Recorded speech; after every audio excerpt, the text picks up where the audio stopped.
The CoinWeek podcast is brought to you by PCGS, the standard in the rare coin grading industry. The ANA World Fair of Money is just right around the corner, and if you'd like to get your coins graded on site, PCGS will be at the show accepting submissions. To learn more, visit www.pcgs.com. In this episode of the CoinWeek podcast, we talked to Daniel Frank Sedwick about his recent election victory to the position of president in the International Association of Professional Numismatists. We learn a little bit about the IAPN and what its role is in the hobby. We'll hear all about it from Dan next on the CoinWeek podcast.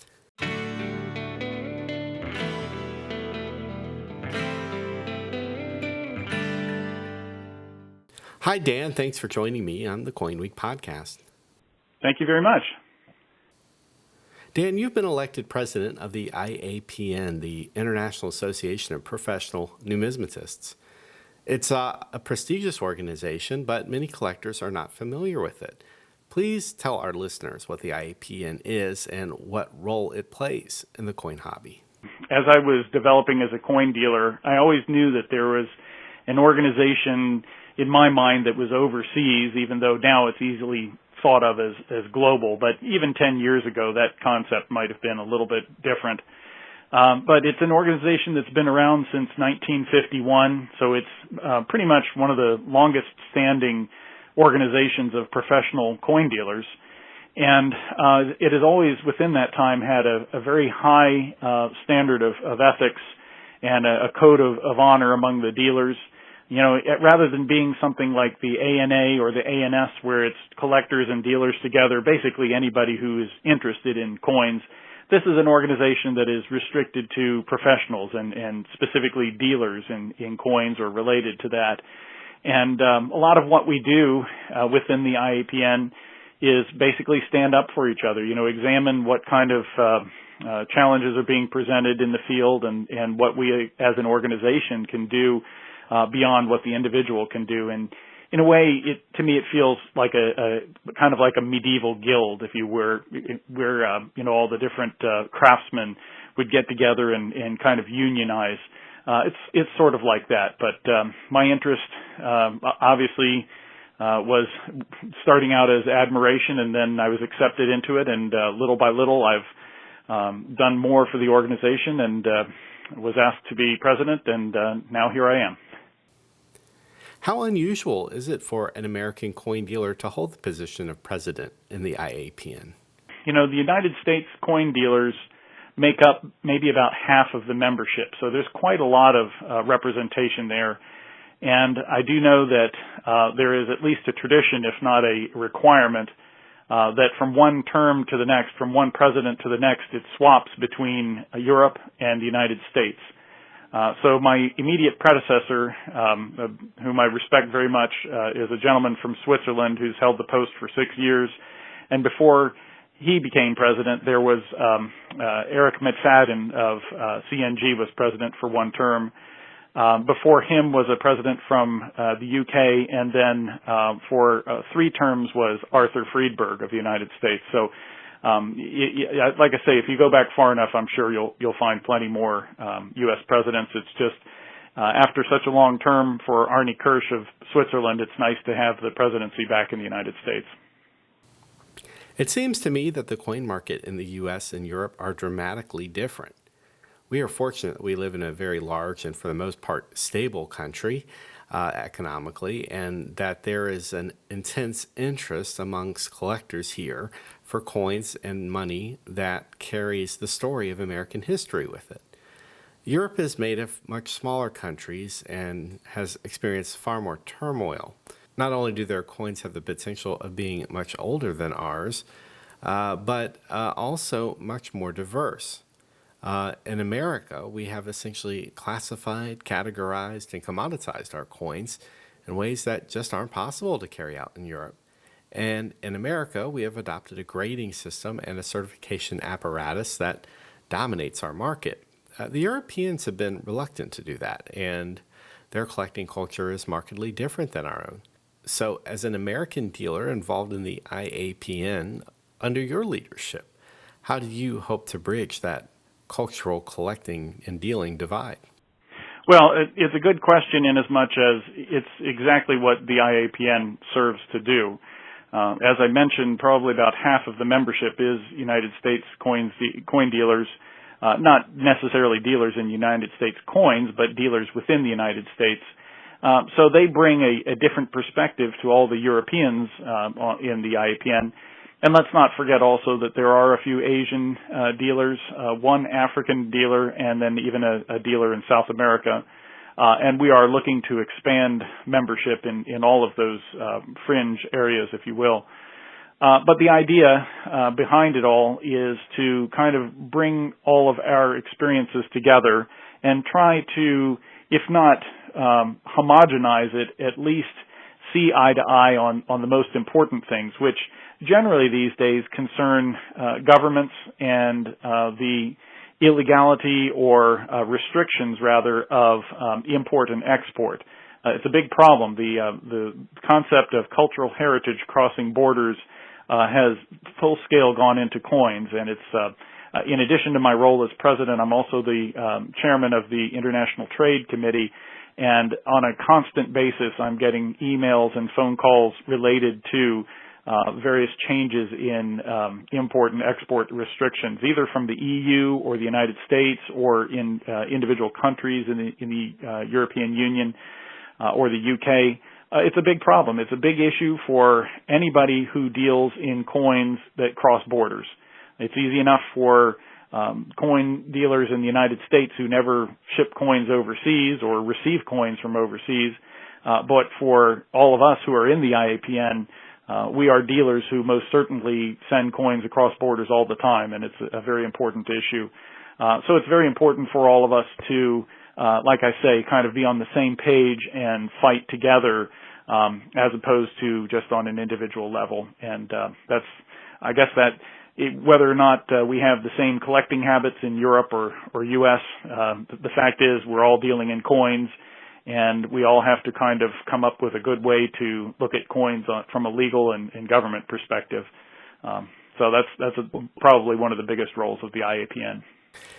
It's interesting when you talk about cultural property, and I know that we've had this conversation before, especially as it is the case with your business selling treasure coins and coins recovered from famous shipwrecks, that it's because collectors appreciate the historical significance and beauty and intrinsic value of these objects that many of these pieces have survived for as long as they have. A government would have taken the bullion off of the Atocha had that ship arrive at its intended port and converted it into something else. Not only that, but these objects are also not recovered by governments typically, but by private interests using private capital to fund the recovery effort. You know, government has tremendous resources, and they could put these resources into place to recover these objects should they desire, but recovering shipwreck gold never seems to rise to the top of the list of priorities for national governments. So again, the only reason we have these objects to collect is because the collector market and industry supports the preservation of these objects. Yeah, and it's easy for us in the business to say that, and all day long, and with my colleagues, we just shake our heads and say, how could this possibly be misconstrued like that? But the fact is, if you talk to the general public who have no knowledge about coins or anything related to coins or antiquities, they're very much swayed by the publicity that is given to what I call the archaeological lobby. And there are various organizations and individuals who drive that, very powerful and very well-funded, that I won't mention by name, but it's a very difficult obstacle for us professionals because they run the media, and the media basically teach the general population that, hey, anything cultural or anything that has to do with the past, anything that could possibly have any connection to the past and might be valuable, that should not be traded openly or at all. And that's the challenge that we've got, and like I say, it's easy for us as coin people to laugh at that and say it makes no sense, but you'd be surprised to many other people, in fact the majority of people, that makes all the sense in the world. And so our challenge is to try to reverse that while also keeping our noses clean And it's just not so easy, unfortunately. And the ridiculous part of all of it is that if you were to say, okay, you cannot have private ownership of coins or antiquities, that it should all go back to the countries of origin. As you say, it's all going to disappear at that point. It'll get melted down or lost or stolen again, and it really it makes no sense at all. But I might mention that really the source of all of this is something that is known as the UNESCO Convention of 1970, which was, a good idea in the time, but it just painted in too broad of a stroke, and everything that was included in this convention as far as protecting cultural heritage, it's a long list of things, and one thing that's specifically mentioned is coins. And so any country that has signed on to this UNESCO agreement is beholden to watch its cultural heritage in a numismatic sense, and that's where we're running into trouble. It's already on the books, and it's a question of just enforcement. You can argue the ridiculousness of it all day long, but the fact is that's what's out there. And, any small country that has no power of its own to stop looting from its own areas is going to use this to their fullest advantage. And that's exactly what we're seeing. We're seeing a lot of Middle Eastern, North African countries known as MENA countries that are having a lot of trouble during wartime keeping their own precious sites from being looted. Their answer, rather than trying to police it themselves, is to get bigger market countries like the United States to sign on to an agreement that says, hey, any material that was made in your country that crosses the border into the United States will automatically be examined at least and confiscated at worst, and if confiscated, sent back to the country of origin. Even though that may be a coin that left the country many centuries before that country even existed as a current political entity.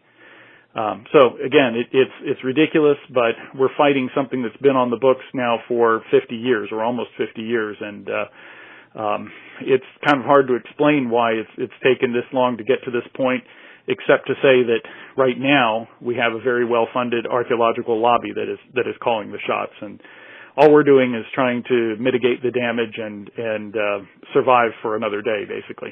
Our main fight actually is to shift the burden of proof, because what's happening now is that the various governments are saying, okay, you have to prove that this coin left this country centuries ago and has passed through auctions in Europe and whatever. And that doesn't happen. There's most of the coins out there do not have paperwork with them. You cannot prove necessarily when they left Greece or Italy or wherever. And so that's the crux of the problem, and for whatever reason, that burden of proof has been shifted to the importer, and it needs to go back on the government of origin. If Greece, for example, says, look, we had an excavation in the 1970s and all this material was taken, that's up to them to prove that the coin that you have was from that excavation. That's not to say they don't do that, but these days their strategy instead is to say, well, look, if you can't prove that it didn't come from this, then we're going to assume it did, and we can take it anyway. That's the big problem. Weren't we in a situation a few years ago where there was a sting operation where a junk box of unpedigreed coins of low value was offered for sale to a coin dealer in Germany who agreed to buy them, only to later face arrest and confiscation at a German coin show? I seem to remember something like this happening. Yeah, I'm vaguely familiar with that at Numismata, and yeah, that's the kind of thing I'm talking about. The burden of proof should be on the claimant.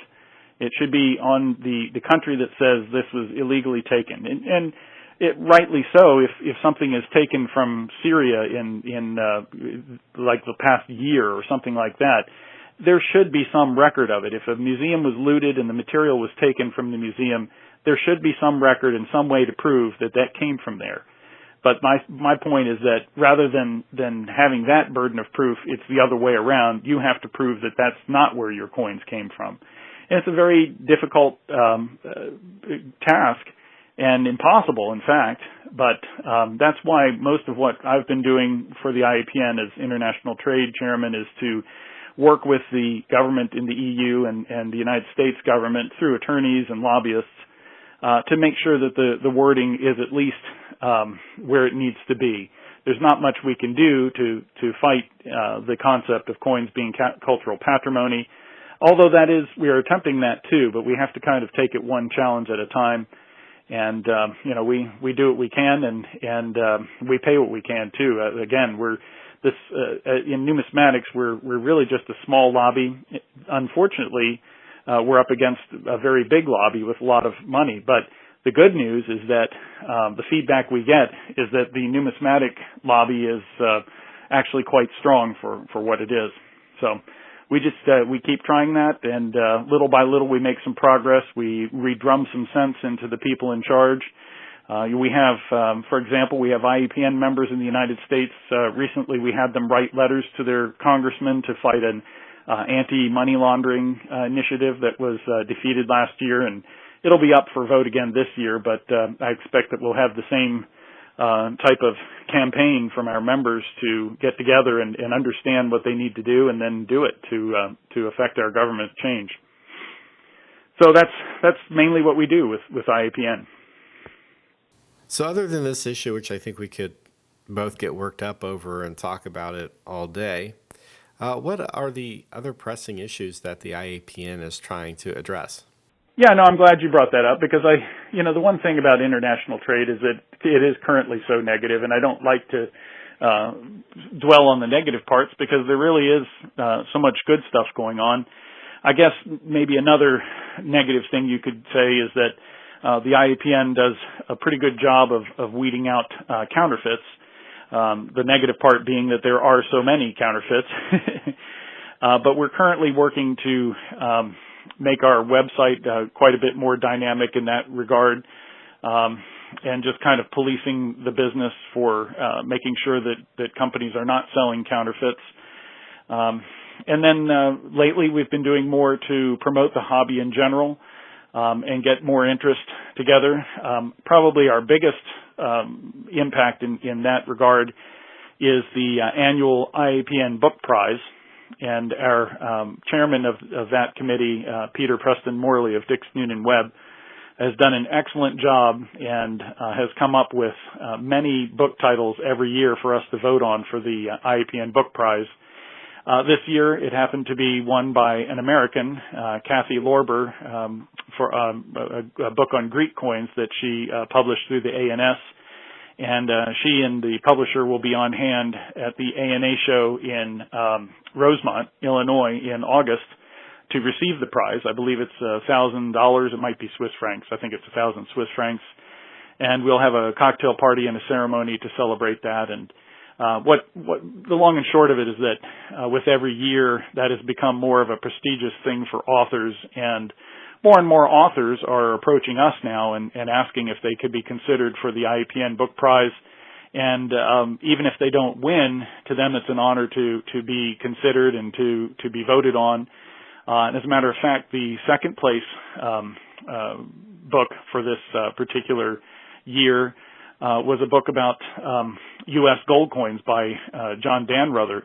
So a lot of us in the IAPN from the United States side were very excited to see that there was that much interest in a book about U.S. coins. It's an excellent book, and I think just seeing it helped European dealers to appreciate it. But again, that's an example of where the author probably knew that it would be pretty hard to win against in an organization that's probably half European. But at the same time, with such a good showing, it really it impresses upon the need around the world to just kind of expose themselves to other areas and note that there are authors and excellent works being published every year. And in case I didn't mention it, that's one of the requirements of the IAPN Book Prize is that the book has to be published in the year prior. So we had something like 24 titles in the running, and they were all published in the year 2018. So Peter's done a great job to expand that, and it's just very good to see the publicity that's happening behind that. We would also like to expand the general membership of the IAPN to just bring in more perspectives from different areas. We are We have a prospective member that we'll vote on next year from Argentina. I think that we have a prospective member possibly from Indonesia. Just a lot of different areas around the world that we hope to get represented in the IAPN, so we can have different perspectives and just share the field. I think that probably the most or the happiest and most enjoyable thing that we do is the General Assembly, known as the Congress, every year. As mentioned, it took place in Carefree, Arizona this year. Next year it'll be in Marseille, France. But the point is that every year it's in a different location around the world, and it's expensive to do. But I think most of the IAPN members have come to realize that it's a privilege to have the organization put this Congress together in a different place around the world that you as a member might not otherwise expose yourself to. You might not actually ever go to Marseille, France, except for a Congress, for example. So that really has been one of the biggest benefits of membership, and I think most of the members who have gone to these congresses appreciate that you get to know your fellow numismatists from around the world, and you form relationships and end up doing business that you never thought you would do before, and that's the main reason to be an IAPN member, I would say. What is the IAPN looking for specifically in a potential member? Well, first of all, it has to be a company. I know that PNG is different and is on an individual basis, but just by contrast, IAPN is by company. So if you have a numismatic company, it's your company that is voted on. And to be considered for membership, you have to, I think, be established in the business for at least 5 years. You have to have some kind of authorship in your name, whether it's an auction catalog or a book or articles or I guess various other media can be considered these days, web-related and so forth. And then you have to be vetted by your peers, basically. When you apply for membership, you go through a small process where you have to be sponsored by people in, I think it's at least 3 different countries or 2 different continents. And those sponsors will guide you along the way. And then your application is sent out to the general membership, and if anybody's had any bad dealings with you for whatever reason, that gets circulated around. So there's already a pretty good screening for ethics at that point. And then for a general vote, there is some discussion at the General Assembly of the Congress, about each candidate. But almost always, if you've reached that stage, you've already been vetted by your contemporaries, and everyone's pretty well acknowledged at that point that you would make a pretty good candidate. And what we're looking for is just more of what already exists. They don't have to be companies that have been around for 50 years, although there are some. They can be relatively new companies. We voted in 5 new members in Arizona. I know that at least one of them is a rather new company, but he's been around for at least 5 years. And while I would say that, like any organization these days, we're looking for younger, newer membership, the fact is that there are still quite a lot of older companies that for one reason or another just never bothered to join the IAPN, and we'd like to make known that they're welcome as well. And it's the main factor, the unifying factor is all really comes down to ethics. And we all have to follow a code of business that I won't enumerate right now, but there are various terms where we have to play the same rules. We can't put sold as is, no returns in our auction catalogs, things like that. The kind of things that a normal coin dealer would be doing in the course of business if he's an honorable and knowledgeable dealer. That's what we're looking for. Now, I will say also that as of this last Congress, we voted on a new class of membership that includes something other than strictly coin dealers. We call it the associate or associated member with the same rights and fees, but it applies to somebody, for example, in the field of coin media or website management, or venues for holding auctions, maybe coin shows. Where there's even been talk about possibly museums or other organizations being interested in this type of membership. And the idea is that as coin dealers, we can share ideas around, but at the end of the day, we all have other peripheral businesses that serve the coin community, and there's no reason they can't be members as well, and help to vote on the type of things that come our way. So that is a new class of membership that's open. We're still trying to work out exactly, who would get invited or who would be interested in that level. But it's something to mention because more and more these days, I think that we're seeing some interest from areas outside of just strictly coin dealers. Yeah, I can only speak for myself, as the head of a publication. And I'm sure, my colleague in Germany, Ursula Kampmann, at the publication Coins Weekly might feel the same way. We are, in essence, lubricators of numismatic discussion. We help people understand sometimes very complex things about numismatics. And this requires from us a fluency in a wide range of topics. So it's nice to see that the IAPN is considering opening membership to what I call professionals in the numismatic support industries, such as publications. And I think it provides some greater levels of connectivity. Again, one of the best parts about being an IAPN member is that I'll go to these congresses and talk to somebody I never thought about before and have a new avenue of business. And I can't see how that wouldn't be a very important tool for any of the peripheral organizations or companies like we're talking about. I'd like to congratulate you, and I ask that you keep us in the loop about things related to the IAPN and the issues it is working on, and its success in growing the professional bonds between dealers in America and overseas. And it's always great to have you. Yep, that sounds great. I thank you very much for having me on your show. Thanks. If you like this podcast, please share it with your friends. Remember, you can download every episode of the CoinWeek podcast for free on the iTunes store. For CoinWeek, I'm editor Charles Morgan. Until next time, happy collecting.